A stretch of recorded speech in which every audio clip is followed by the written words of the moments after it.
Good evening and welcome to Mining the Riches of the Parsha. Tonight is Thursday night, August 10th, 2023, and I am so excited to be with you tonight to be able to study together. Before we begin, just a bit of housekeeping. A week from tonight, the 17th of August, we will not be together. Then we will resume on August 24th, but that will be at 8 p.m. instead of 7, so switching to 8 p.m., and that will stay at 8 p.m. for a few weeks, and then late September we'll switch back to 7 p.m. All of these changes are on our website and in our emails, so please avail yourselves of the information, and I will miss you next week, but I look forward to 2 weeks from tonight, and I most of all look forward to tonight. Ki yeh b'cha evyon me'achad achecha b'achad sharecha. When there will be amongst your people a poor person, in the land that God will give you, the land of Israel. Lo sa'ametz es levavcha, do not harden your heart against that person. V'lo sikpos etz yadcha me'achicho havyon, and do not clasp your hand, close your hand from helping your fellow who is in need. Rather, kipasoach tiftach es yadcha lo, you shall surely open your hand to your fellow. V'habeta bitenu demachzero, make sure to share with him, to make sure to fulfill all of their needs. Asher yachsalo, anything that is missing to them, you should fulfill it. Ki lo yechtal evyon mikerav haaretz, because there will never be a time when there are no poor amongst you. Al kein anochi mitzavcha lemor, therefore God says, I am commanding you, pesoach tiftach es yadcha la'achicha la'niyecha ulevyonecha b'artzecha.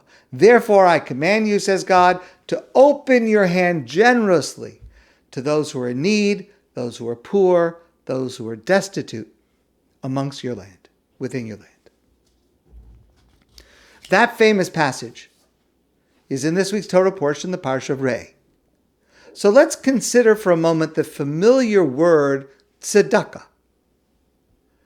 Because the truth is, the word tzedakah cannot be translated. And that's not an accident. Rabbi Jonathan Sacks explains the reason we cannot translate the word tzedakah into English is because it's a word that joins together two concepts which in English and other languages are opposites. There is a word in English called charity. There is a word in English called justice, and similar words in many other languages. For example, let's say I give someone $100. Now, either they're entitled to it, in which case it is justice, it's just, or if they're not entitled to it, then it's an act of charity. But in English, like many other languages, an act of charity cannot be an act of justice, and an act of justice cannot be described as an act of charity. Tzedakah is an unusual word because it means both. And it arises from the theology of Judaism, where there is an insistence in the Torah of a difference between possession and ownership. Ultimately, the Torah tells us repeatedly, including in our Torah portion, everything is owned by God. What we possess, what is in our possession, we do not own it. We merely hold it in trust for God. Now, we discussed this concept earlier this week concerning the passage which is just before the passage I read a moment ago, which talks about the mitzvah of Shemitah, the sabbatical year, the release year. And that's based on a verse which is earlier in the Torah, where God says, Ki li haaretz. God says, the land belongs to me.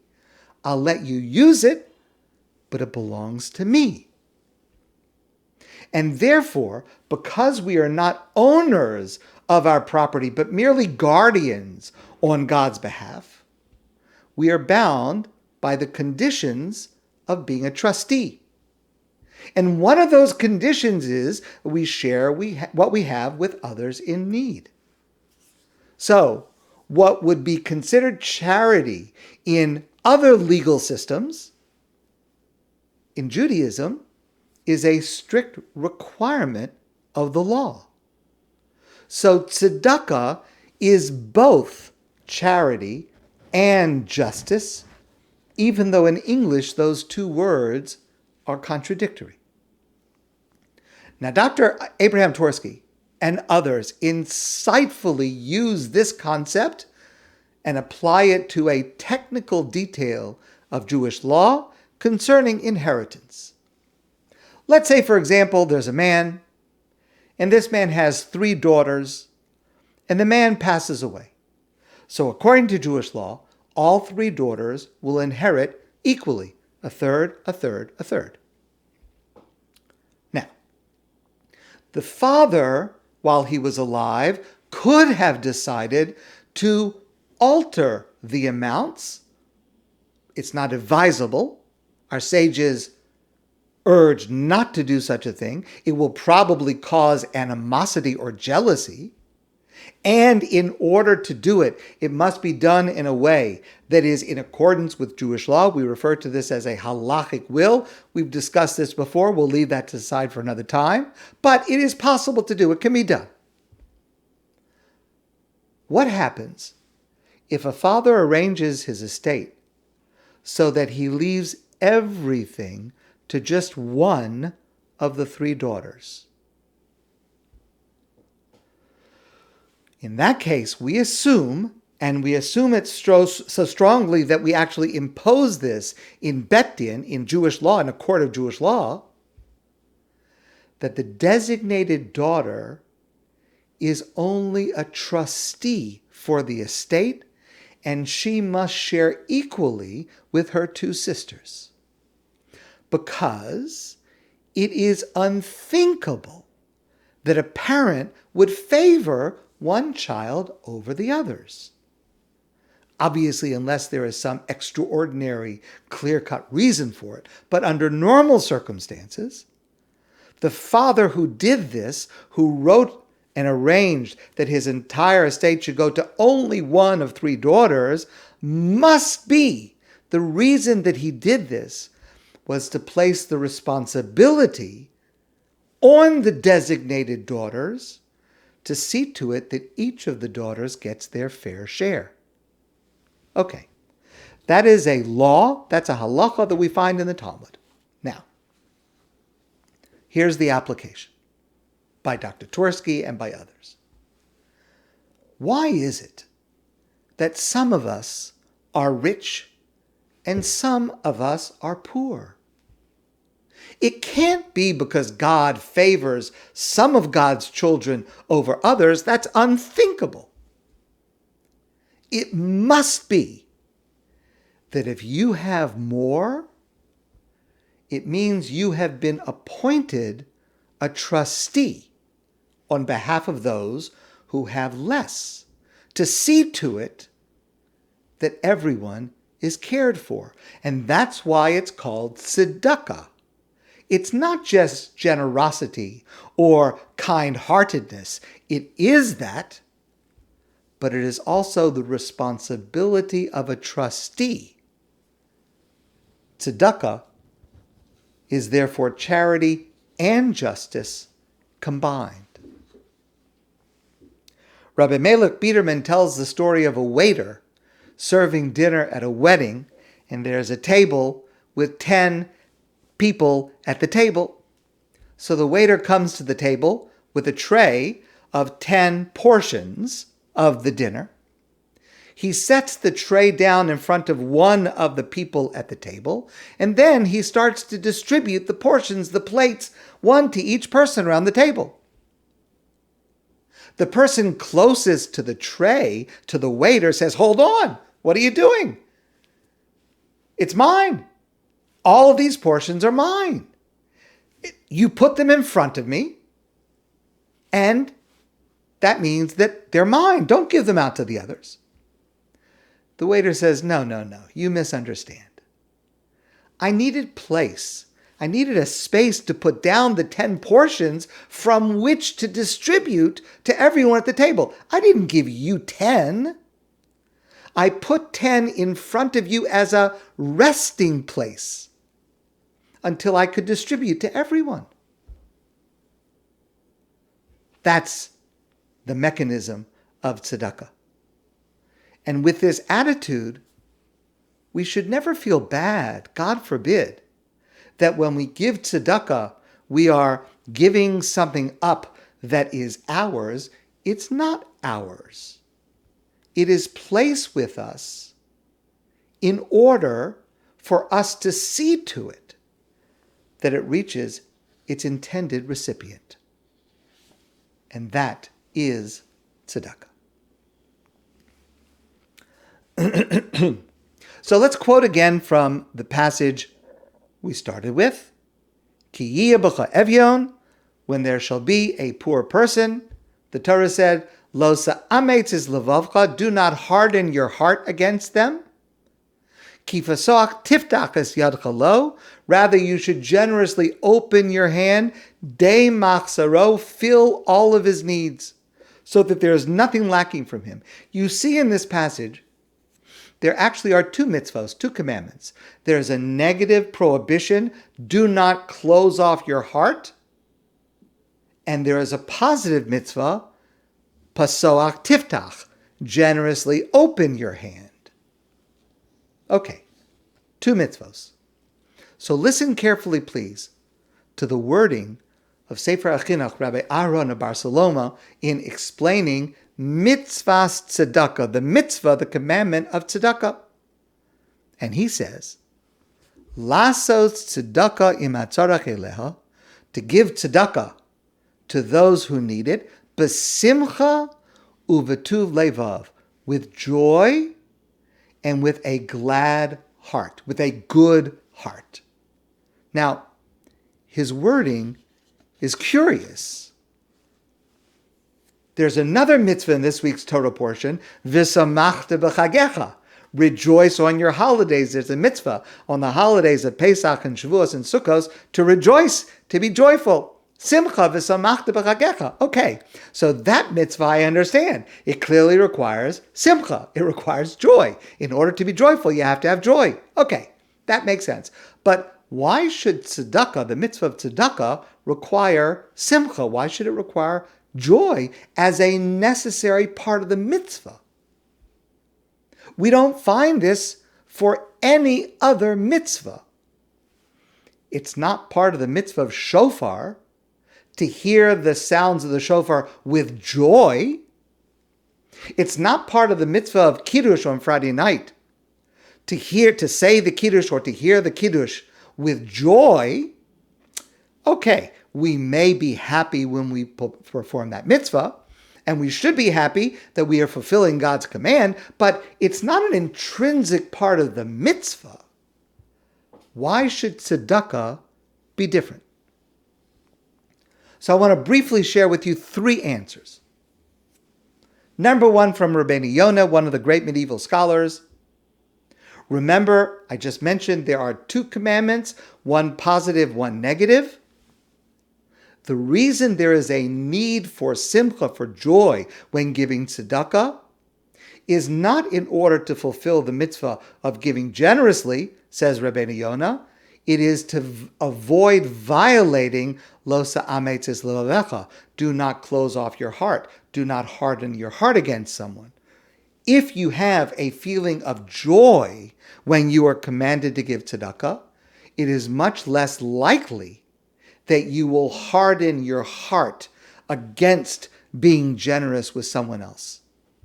The joy should help you loosen your heart, make your heart warm and receptive to helping another.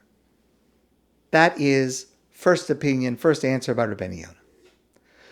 Number 2, the Alter of Kelm writes that the mitzvah is not just to give money, pasoach tiftach, open your hand to give money or food or something else. Because the pasuk continues, we read, de machsaro, fulfill all his needs. What does that mean, fulfill all of his needs? Well, it means to fulfill all of his financial needs, but it also means, more broadly, to fulfill a need for dignity, for self-esteem. That's part of the mitzvah. The words you say, how you give, your expression, your tone, that cannot be achieved if you give tzedakah with a cold expression, with a joyless demeanor. In order to grant not only the financial assistance that you're giving, but also a sense of dignity and self-worth and self-esteem, it must be done besimcha, in order to make the other person feel good, in addition to having food to eat.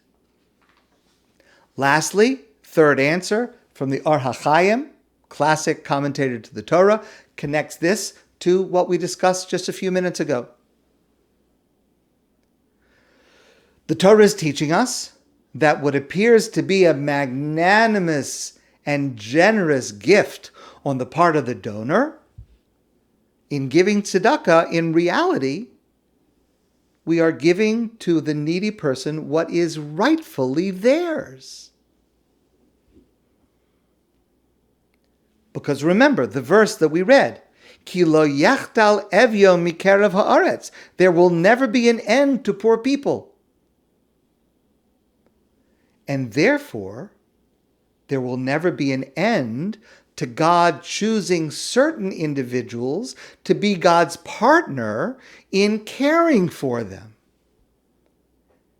And if a person truly feels and appreciates the privilege that God has placed this in his possession in order to fulfill God's will, in order to be God's trustee, a person who gets to be God's trustee, that should certainly lead to a feeling of simcha and good heart and joy and appreciation. A person should feel privilege to be able to give tzedakah together with God. Next Friday, a week from tomorrow, tonight and tomorrow, is Rosh Chodesh Elul, the beginning of the Jewish month of Elul, which is the month of preparation for high holidays. And there are many acronyms that are connected to those words of Elul, Aleph, Vav, Aleph, Lamed, Vav, Lamed. Sorry. Aleph, Lamed, Vav, Lamed. Many acronyms. Now, the most famous one is the phrase from Shir HaShirim, Song of Songs, Ani l'dodi v'dodi li. I am to my beloved is to me, indicating that this is a month when God is asking us to come closer. God wants the intimacy with us as a beloved, and therefore we move forward and upward during this month to greet God in a sense of love and intimacy. Okay, that's one acronym. Rabbi Nosson Shapira wrote a work called Magale Amukos, and he wrote that the word Elul has a different acronym, Echad Ledin, Ve'echad Litzedakah. Literally, one for judgment, one for mercy. And what that means is, our sages explain, there are two thrones of God in heaven. There is a throne for God to execute justice, that's din, and there is a throne for God to show mercy and compassion. That's the throne of tzedakah. Our compassion to others causes God to rise from the throne of judgment and to ascend the throne of mercy and compassion for us. We use this acronym to remind ourselves of the great opportunity that we have in the month of Elul leading up to Rosh Hashanah and Yom Kippur, the high holidays, to give tzedakah in a manner of simcha, of joy, and to lev, a good heart, in order thereby to merit being judged ourselves by God with tzedakah, with mercy and compassion.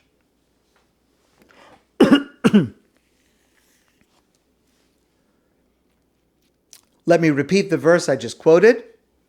Ki lo yechdal evyo mikerev haaretz. There will never cease to be poor people.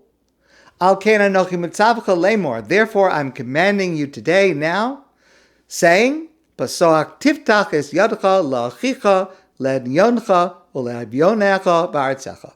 Therefore, I'm commanding you to open your hand generously to those who are in need.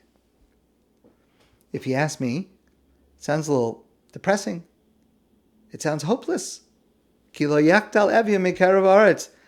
There will be no end to poverty. Whatever you do, however much you give, it will never be enough.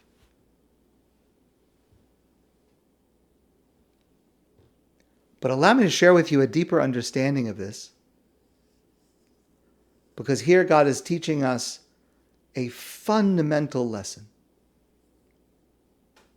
The verse does not mean open your hand, Pasoach tiftach, open your hand, but rather have an open hand. In other words, Pasoach tiftach, open and open and open. Always have your hand open. Constantly have your hand open to generously share with others. The repetition of the word means you should continually be open to helping others. In other words, don't try to solve the problem. Because if you would solve it, then you would close your hand.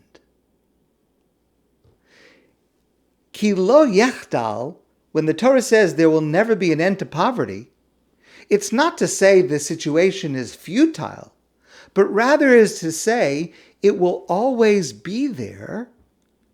So God says, I want you to always have an open hand.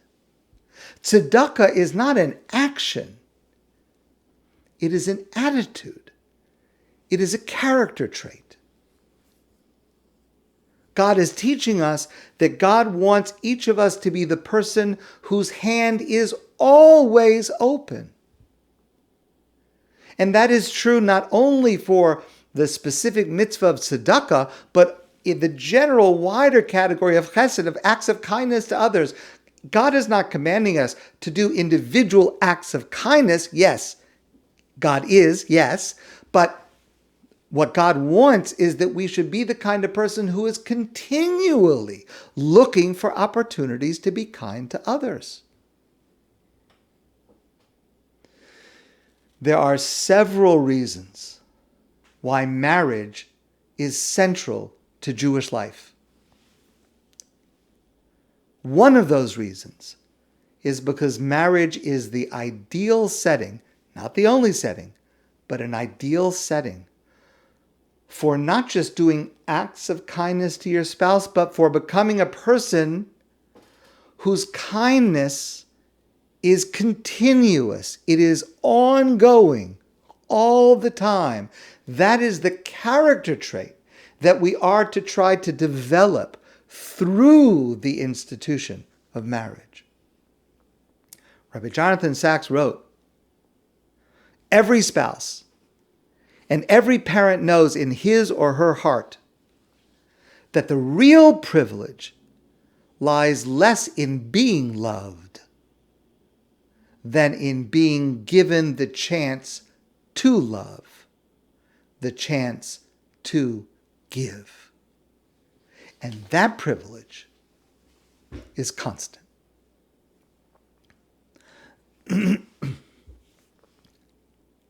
Allow me to share with you one more piece tonight. Many of us have such an incomplete picture of what a life of mitzvos, of following God's commands, what it is supposed to do for us, what it is supposed to look like. And especially because only about 1/3 of the 613 commandments in the Torah are applicable to us today. Mostly missing laws relating to the temple, Beit HaMikdash, yes, sacrifices, yes, but mostly what is missing is those commandments, those laws relating to the structure of society. What should a society look like? How does a society take care of everyone in need? And on and on. The mitzvahs that we do have are great, don't get me wrong. But we're missing so much. The reality is the Torah forms a comprehensive system that guides us and structures for us every moment of our lives and every area of society to raise its level. One of the areas that we are missing, that only applies when the Beit HaMikdash is standing, the Holy Temple is standing in Jerusalem, or at least only fully applies during that time, are a lot of rules concerning agriculture, laws for farmers who grow in the land of Israel.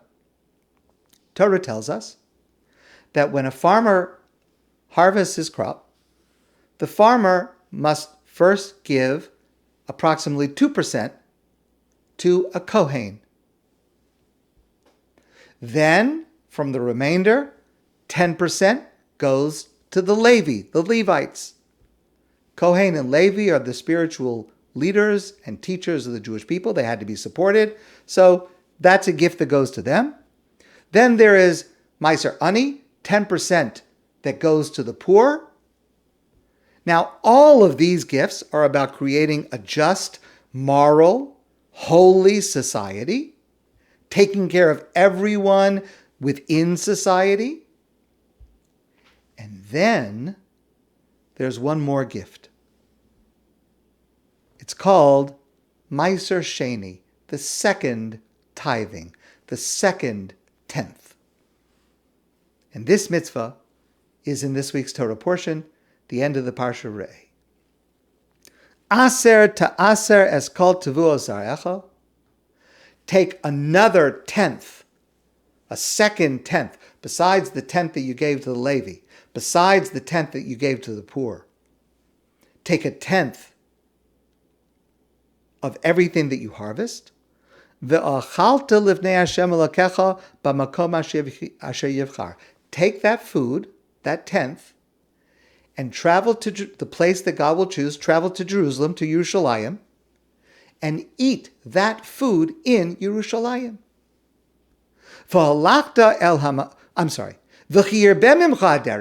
And if you live far away from Jerusalem so that it's not practical to carry that entire amount of 10%, to carry it to Jerusalem and eat it there, v'nosata b'kesef. Take the value, take money that is equivalent to the value of that 10%, and go to the place that God has chosen to Yerushalayim,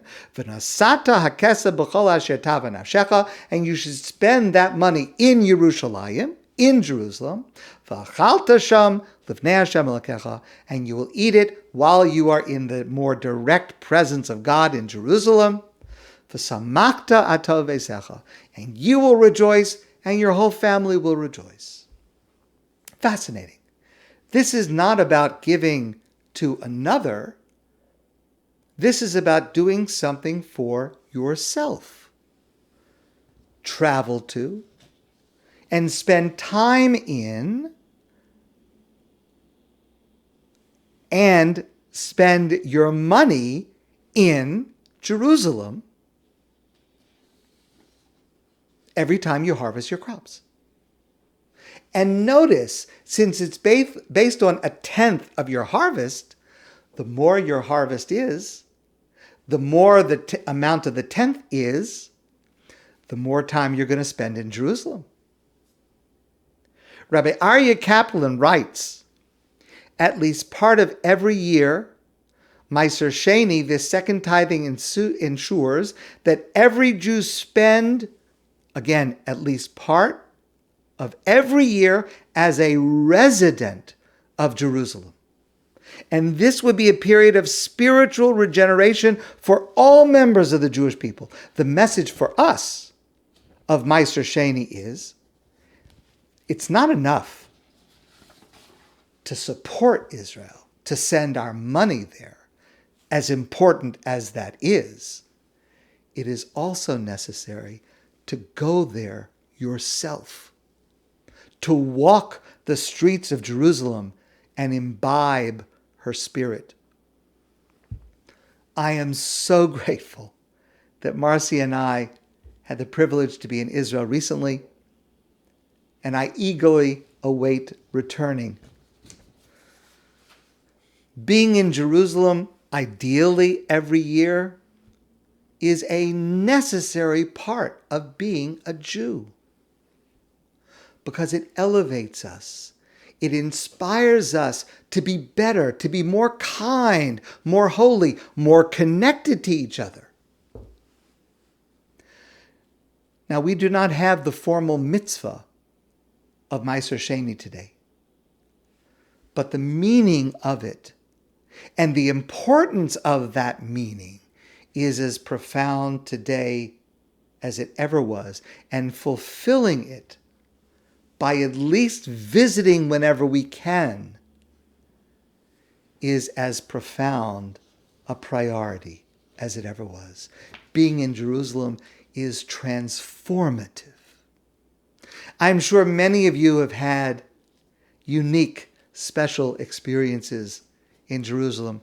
Yerushalayim is often the most transformative when you least expect it. Just a quiet, normal moment, and all of a sudden you appreciate a feature of society you never imagined could be so beautiful, so breathtaking.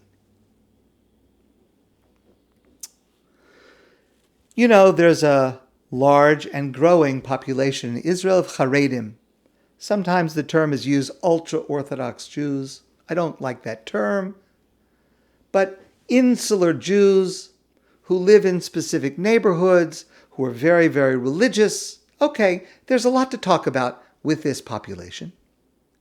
But one of the things that must be said is to marvel at their chesed, their acts of kindness, the way that they help each other and others. It is so inspiring. There is so much to learn from and to emulate from these Haredi communities, especially in Israel. So here's a story that happened to me. It was about 30 years ago. I was in Geula. Geula is the neighborhood in Jerusalem adjacent to Mea She'arim. It is a Haredi neighborhood. Of course, a lot of other people come there, but it's a Haredi neighborhood. And I was there on a Friday doing some shopping. If you've ever been there, you know, or maybe you've heard, Geula, Mea She'arim on Friday is packed. You can't move on the sidewalk. The stores are full. The cars are not moving because of the traffic. It's a chaotic, exuberant, vibrant scene.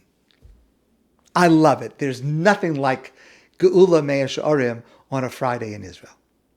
Okay. I was just outside a store on Rehov Malchei Yisrael, which is the main drag of Geula. And just in front of me, Nebuch, there was a bus, and it's so crowded, and you can't move, and a bus slightly, Nebuch, hit a little girl. Okay, it wasn't serious, thank God, but it was substantial. All the traffic stops, bus driver gets out, other people get out, everyone wants to help. Call for an ambulance. It appeared that maybe maybe her leg was broken or something like that. Okay, it's an injury. It's not it's not a life-threatening injury, but it's a serious injury. She has to get to the hospital. So there are people there. They're saying and her father is right there. Her father is right there. So there are people saying to this man, to the father, take her to the hospital, take her to the hospital, get into a car, get into a taxi, take her to the hospital. And the father says, I can't take her to the hospital because I have my baby here. He's holding a stroller. I can't get into a car. And it was not just a baby, it was 3 other children. He had 3 other children. I can't. So from the crowd, a stranger, a woman, walks over to the father and says, go with your daughter to the hospital. I'll take care of the children. And the father has complete confidence that his children will be cared for and that he can take his daughter to the hospital. I'll never forget that story. It's a lesson about a developed society that can function on such a level of morality and trust. It's a story that you will only see in Jerusalem. Aser to aser. Take a second tithing and spend time in Jerusalem. And when you do, v'samachta ata uvesecha, you will rejoice and your family will rejoice. I promise you. Anytime you decide to travel to Israel, you and your family will be happy with your decision for the rest of your life. Aser to aser. My friends, I want to wish you a great evening and a beautiful Shabbos, and I look forward to seeing you soon in person.